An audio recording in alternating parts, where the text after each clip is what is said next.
என்னோடய பேர் ஆண்டனி. நான் வந்து வடவள்ளி செயின்ட் ஜேம்ஸ் சர்ச்சுடைய கமிட்டியோடைய செயலாளர் இருக்கேன். கடந்த 2026 18ஆம் தேதி ஞாயிற்றுக்கிழமை இந்த வடவள்ளி சர்ச்சில் கன்ஸ்ட்ரக்ஷன் பண்ணுறதுக்காக அடிக்கல் நாட்டுறதுக்காக நாங்கள் போயிருக்கோம். அங்கே இருக்கக்கூடிய லோக்கல் இருக்கக்கூடிய சில ஆளுங்கள் என்ன சொல்லி தடை செஞ்சாங்க, போடக்கூடாது, கல்லர் போடக்கூடாதுன்னு சொல்லியிருக்காங்க. என்ன காரணம்னு கேட்டதுக்கு உங்களுக்கு முறையான அப்ரூவல் கிடையாது, எதுவுமே நீங்கள் வாங்கலை அப்படின்னு சொன்னாங்க. எங்ககிட்ட வாங்கின முறையான அப்ரூவல் வாங்கின ரெக்கார்ட்ஸு பேப்பர்ஸு எல்லாமே காமிச்சோம். அதை அவங்க அக்செப்ட் பண்ணல. போலீஸ் டிபார்ட்மெண்ட்டுக்கு இன்ஃபார்ம் பண்ணோம். அவங்க வந்தாங்க.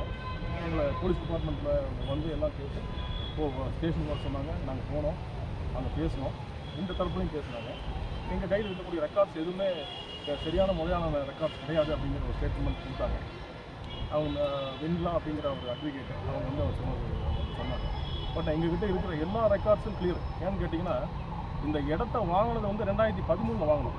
2013 இந்த இடத்த வாங்கி பட்டா லேண்டு வாங்கி எங்கள் பேரில் டயசிஸ் ராமநாதபுரம் அதாவது ராமநாதபுரம் டயசிஸ் ஆஃப் சிரோ மலபார் அப்படிங்கிற பேரில் லேண்டை ரெஜிஸ்டர் பண்ணுறோம்.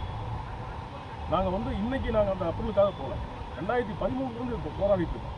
2013 கிட்டத்தட்ட மோர் தென் 12 வருஷமாக போராடி ஒவ்வொரு செக்ஷனாக ஏறி முறையாக அதுக்கு அப்ரூவல் வாங்கியிருக்கோம். 2013 லேண்டை வாங்கினதுக்கப்புறம் என்ஓசிஸ் வேணும்னாங்க. என்னென்ன என்ஓசிஸ்ன்னு கேட்டிங்கன்னா, கலெக்டர்கிட்ட கொடுக்க வேண்டிய என்ஓசிஸ் டிஆர்ஓ கொடுத்தது. ஒன்று வந்து கார்பரேஷன் கமிஷனரோட என்ஓசி, இன்னொன்று போலீஸ் கமிஷனரோட என்ஓசி, இன்னொன்று வந்து ஆர்டி என்ஓசி. இந்த 3 என்ஓசியும் முறையாக போய் வாங்கி தாசில்தார்கிட்ட போய் அணுகி அங்கே வாங்கி ஆர்டி இன்ஸ்பெக்ஷன் பண்ணி, அதே பிரகாரம் கமிஷனர் போலீஸ் டிபார்ட்மெண்ட்டும் இன்ஸ்பெக்ஷன் பல தரப்புல டிபார்ட்மெண்ட் வந்து இன்ஸ்பெக்ஷன் பண்ணி அவங்க ரிப்போர்ட் கொடுத்து, அதுக்கப்புறம் கார்பரேஷன் கமிஷனர் அவங்க தரப்புட்டு வந்து டிபிஓ டவுன் பிளானிங் அவங்க எல்லாரும் வந்து பார்த்து வெரிஃபை பண்ணி அந்த லேண்டை சர்வே பண்ணி ப்ராப்பராக சர்வே பண்ணி அது பட்டா லேண்டா இல்லை புறம்போக்கு லேண்டா எல்லாம் கிளியராக வெரிஃபை பண்ணி அது பியூர் பட்டா லேண்டு. அது ப்ராப்பராக நாங்கள் எங்கள் சர்ச்சுடைய பேரில் சப்டிஷன் பண்ணி ஆலயம் பேரில் மாற்றி அதுக்கு முறையாக செஞ்சு அதுக்கு வந்து முறையாக நாங்கள் வந்து எல்பி அப்ரூவல் போடணும். எல்பிஐ போகிறதுக்கு முன்னாடி directorate of town country planning DTCP போனோம். அந்த டிடிசிபி டிபார்ட்மெண்ட் வந்து அவங்க வெரிஃபிகேஷன் வந்தாங்க. அவங்க வந்து ஒரு பிளானை கொடுக்குறதுக்குன்னா அந்த பிளானை சர்ச்சுடைய பிளான் என்ன கொடுக்கணும் அப்படின்னா, சர்ச்சில் வந்து car parking facility, 2 wheeler parking facility, ஒரு ஆம்புலன்ஸ் வந்து எமர்ஜென்சிக்கு ஒரு ஆக்சிடென்ட் ஆயிடுச்சுன்னா உள்ளே வந்தால் 20 அடி பேசேஜ் கொடுக்கணும். அந்த இடம் கிட்டத்தட்ட 30 சென்ட் இடம், அதில் வந்து 20 அடி பேசேஜ் கொடுத்து அந்த ஆம்புலன்ஸ் சுற்றி வெளியே அந்த சர்ச்சை சுற்றி வெளியே வரதுக்கு அந்த வசதி கொடுக்கணும் அப்படின்னாங்க.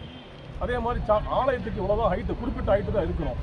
உள்ளே இருக்கக்கூடிய சவுண்டு வெளியே வராத அளவுக்கு நீங்கள் அதை மெயின்டைன் பண்ணுங்கிறதுக்காக நிறைய ரூல்ஸ் கொடுத்தாங்க. அதெல்லாம் ஃபாலோ பண்ணி அந்த பிளானை டிசைன் பண்ணி அந்த பிளானை பிரகாரம் தான் எல்பி எங்களுக்கு அப்ரூவல் கொடுத்துருக்காங்க. அந்த அப்ரூவலை வாங்கி அதை கொண்டு போய் கார்பரேஷன் சப்மிட் பண்ணுறோம். கார்பரேஷனில் சப்மிட் பண்ணதுக்கப்புறம் கார்பரேஷன் டிபார்ட்மெண்ட் தனியாக டவுன் பிளானிங் ஆஃபீஸரை வச்சு அங்கே ஏஇ வச்சு அவங்க வந்து இன்ஸ்பெக்ஷன் பண்ணுறாங்க. அந்த லேண்ட் இன்ஸ்பெக்ஷன் பண்ணுறாங்க, ரிப்போர்ட்டை பார்க்குறாங்க, ரோடு வசதி இருக்கான்னு பார்க்குறாங்க, மக்களுக்கு அங்கே போக்குவரத்துக்கு வசதி இருக்கான்னு பார்க்குறாங்க. எல்லாம் பார்த்து அதை செக் பண்ணி அதுக்கு கிட்டத்தட்ட ஒரு 1.5 வருஷம் அதுக்கு அலைஞ்சு அதுக்கு கஷ்டப்பட்டு நாங்கள் அந்த அப்ரூவல் வாங்கியிருக்கோம்.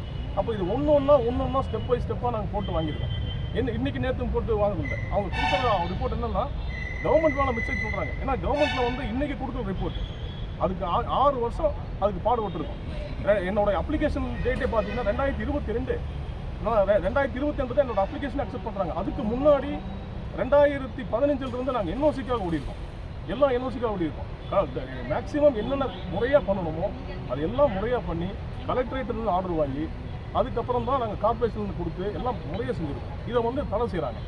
எந்த விதத்தில் நாயங்க தடை செய்கிறதுக்கு ஒன்றுமே இல்லையே.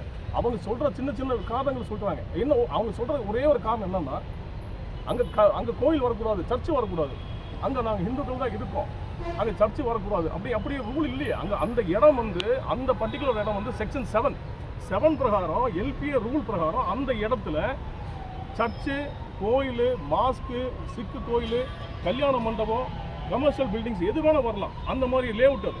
அந்த லேஅவுட்டில் தான் நாங்கள் இந்த சர்ச்சை நாங்கள் கன்சல்ட் பண்ணியிருக்கோம். இதில் எந்த ஒரு மிஸ்டேக்கும் நாங்கள் பண்ணலை. எங்கள் சார்பில் எல்லாம் தெளிவாக நாங்கள் பண்ணியிருக்கோம். அதனால் வந்து இதை போய் இன்றைக்கி நாங்கள் வந்து கலெக்டர் ஆஃபீஸில் போனோம். கலெக்டர்கிட்ட அந்த மனுவை கொடுத்துருக்கோம். இதுக்கு எங்களுக்கு நியாயம் கிடைக்கணும்னு கமிஷன் சார்கிட்ட போனோம். கமிஷன் சார்கிட்ட இதை பற்றி எக்ஸ்பிளைன் பண்ணோம். தெளிவாக எடுத்து சொல்லியிருக்கோம். நியாயம் வேணும்னு சொல்லியிருக்கோம். கண்டிப்பாக கன்சல்ட் பண்ணுறேன்னு சொல்லியிருக்காரு. எங்கள் ரிப்போர்ட்டை நாங்கள் கொடுத்துருக்கோம்.